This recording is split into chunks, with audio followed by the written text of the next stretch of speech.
دوستو یہ ساری چیزیں کیوں آتی ہیں؟ اللہ کا عذاب کیسے آتا ہے؟ مسلمانوں پر پریشانی کیوں آتی ہے؟ نبی علیہ السلام کے سامنے دو قسم کے صحابہ تھے، ایک مہاجرین کا اور دوسرے انصار کا، اور قرآن پاک میں دونوں قوموں کی بڑی فضیلت بیان کی ہے۔ سب سے ٹاپ کے جو لوگ تھے وہ مہاجرین اور انصار، اور مہاجرین کی قربانیاں الگ قسم کی تھیں اور انصار کی قربانیاں الگ قسم کی تھیں۔ حضرت عبداللہ ابن عمر ابن الخطاب رضی اللہ تعالیٰ عنہ کہتے ہیں کہ اللہ کے نبی علیہ السلام نے نماز پڑھائی، نماز پڑھائی، سلام پھیرنے کے بعد ہم لوگوں کی طرف آپ نے اپنا رخ کیا، چہرہ مبارک ہماری طرف کیا، اور شروع سے لے کر کے آخر تک تمام نمازیوں پر اپنی نگاہ مبارک ڈالی، تو اتفاقاً آپ نے دیکھا کہ اکثر اس میں مہاجرین ہی تھے، کوئی انصاری نہیں تھا۔ آپ نے فرمایا یا معاشر المہاجرین، اس حدیث کو سنیں شاید بہت سارے مسائل حل ہو جائیں۔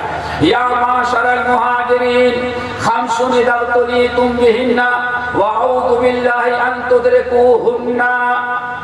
یا معاشر المہاجرین، اے مہاجروں کی جماعت، اے وہ لوگوں جنہوں نے اللہ تعالیٰ کے دین کے لیے، ایمان کے لیے، رسول کی مدد کے لیے، اسلام کے نشر و اشاعت کے لیے ہجرت کیا، اپنے خاندان کو چھوڑا، اپنا وطن چھوڑا، اور زندگی بھر کے اساس جائیداد پراپرٹی چھوڑی، صرف دل میں ایمان لے کر کے مدینہ آئے ہوئے ہو، بڑی قربانیاں تم نے دیا ہے، لیکن ذرا یہ میری بات یاد رکھنا مہاجروں، خمس اذا ابتلیتم بہن واعوذ باللہ ان تدرکوہن، 5 نہایت خطرناک برائیاں ہیں، جب ان 5 برائیوں میں تم مبتلا ہو جاؤ گے تو تمہارا کیا حشر ہوگا وقت بتائے گا، لیکن میں وَأَعُوذُ بِاللَّهِ أَن تُدْرِكُوهُنَّ، لیکن میں تو یہی دعا کرتا ہوں کہ اللہ تعالیٰ تم لوگوں کو ان 5 برائیوں کے پہلے تم کو دنیا سے اٹھا لے اور ان برائیوں کا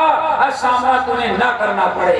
صحابہ کرام بڑے پریشان، خمس اذا ابتلیتم بہن واعوذ باللہ ان تدرکوہن، اے مہاجرین کی جماعت، اے مہاجرین کے گروہ، اچھی طرح سے یاد رکھنا 5 نہایت خطرناک برائیاں ہیں، اور جب وہ برائیاں تمہارے اندر پیدا ہو جائیں گی تو نہایت خطرناک قسم کے عذاب تم پر نازل ہوں گے، اور یاد رکھنا، اور وہ عذاب اس وقت تک نہیں اٹھائے جائیں گے جب تک تم توبہ استغفار کر کے تم گناہوں سے باز نہ آ جاؤ۔ میری دعا تو یہی ہے کہ اللہ تعالیٰ تمہیں ان 5 گناہوں سے بچائے۔ اب صحابہ کرام بڑے بے قرار بے چین کہ آخر کون سی 5 برائیاں ہیں جس کا اتنا خطرہ اللہ کے نبی علیہ السلام محسوس کر رہے ہیں۔ اب وہ 5 برائیاں ذرا سنو، شاید اس کو سننے کے بعد ہمیں مزید کچھ کہنے کی ضرورت نہ پڑے۔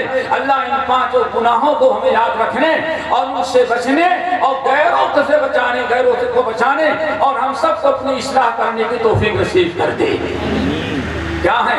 نمبر 1، پہلا گناہ، لم تظہر الفاحشۃ فی قوم قط، لم تظہر الفاحشۃ فی قوم قط الا فشا فیہم الطاعون والاوجاع التي لم تکن مضت فی اسلافہم الذین مضوا۔ اللہ اکبر۔ آپ نے فرمایا پہلا گناہ، لم تظہر الفاحشۃ فی قوم قط الا فشا فیہم الطاعون والاوجاع التي لم تکن مضت فی اسلافہم الذین مضوا۔ پہلی برائی، مسلمانوں پہلا گناہ جو تم کرو گے، میرے امت کے مسلمانوں اپنا محاسبہ کرو، 5 برائیاں ہیں۔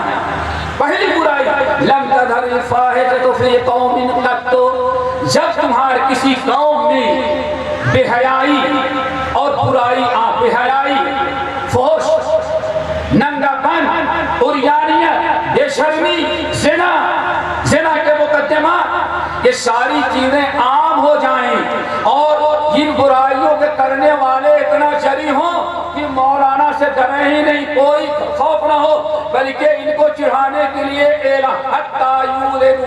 اعلان کر کے کرنے لگے۔ بے حیائی کا کام ہوگا، بے شرمی کی چیز ہوگی، لیکن اتنا جری ہو جائیں گے گنہگار۔ ہمارے امت ان کو اعلان کر کے کرنے لگے تو 2 عذاب اللہ نازل کرے گا۔ آج کرونا چیختے ہیں ہم، کبھی سوچا کہ یہ مصیبت کیوں آئی؟ اللہ کے رسول نے پڑھا پہلی برائی لم تظہر الفاحشۃ فی قوم قط حتی یعلنوا بها الا فشا فیہم الطاعون۔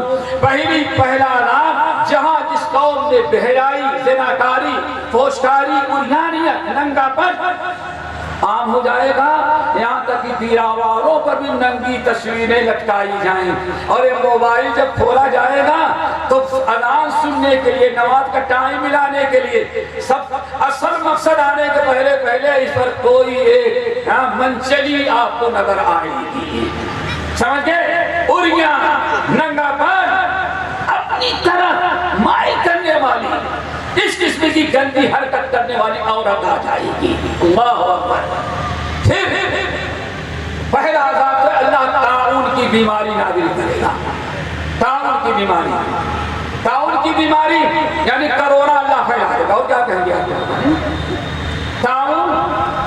طاعون ایسی بیماری، وبا کی آ جائے تو پوری قوم کا قوم اور پورے شہر کے شہر تباہ ہونے لگے، اموات کثرت سے ہونے لگے، بڑی موتیں، ایسا عذاب جس میں بے انتہا موتیں آنے لگیں۔ الا فشا فیہم الطاعون، اور اگر اللہ تعالیٰ اس وبا سے بچا لے کرونا سے، اور وہ ایسی وبا جس سے بڑی موت آئے، بہت ہونے لگے، اگر اس عذاب سے بچا بھی لے تو والاوجاع التي لم تكن مضت في اسلافهم الذين مضوا، اللہ ایسی بیماریاں مسلط کر دے گا جن بیماریوں کا نام باپ دادا نے کبھی سنا ہی نہیں ہوگا۔ کرونا ہے، لیکن ایک کا نام کرونا، دوسرے کے کیا کتنے نام بدلے گئے، اور ہر ایک ہم نے کبھی نہیں دیکھا تھا۔ یہ بے حیائی، اپنے گھروں کو دیکھو، روڈوں کو ذرا دیکھو، ٹی وی چالو کرنے کے بعد دیکھو، اب تو ٹی وی کی ضرورت ہے نہیں، صرف موبائل بیٹھتا ہے کھولتا ہے، اور موبائل سے اتنی دلچسپی کہ آج سے تقریباً 4-5 سال ہو رہا ہے، احمد آباد گجرات انٹرنیشنل ایئرپورٹ سے بیٹھا، اور لندن ہمیں جانا تھا، لندن کی فلائٹ تھی، تقریباً ہمیں 11 گھنٹے لگے، 11 گھنٹے لگے۔ اے بی اور سی، اے پر میڈم بیٹھے، یہ آنکھوں دیکھا وقت بتا، اے پر میڈم بیٹھے اور سی پر مسٹر بیٹھے ہوئے، یعنی کیا سمجھے؟ یہ بیوی ہے، ان کا ہسبینڈ اور شوہر ہے، اور تیسرا یہ مسکین ملا بیٹھا ہوا تھا جو آپ کے سامنے، یہ 3 تھے، اے بی سی، اے پر میڈم اور بی پر مسٹر اور سی پر ملا، یہ 3۔ واللہ کہتا ہوں وہ 11.5 گھنٹے کی فلائٹ میں ہم نے میاں بیوی کو بات کرتے ہوئے نہیں دیکھا۔ یہ ہے لعنت، یہ ہے لعنت۔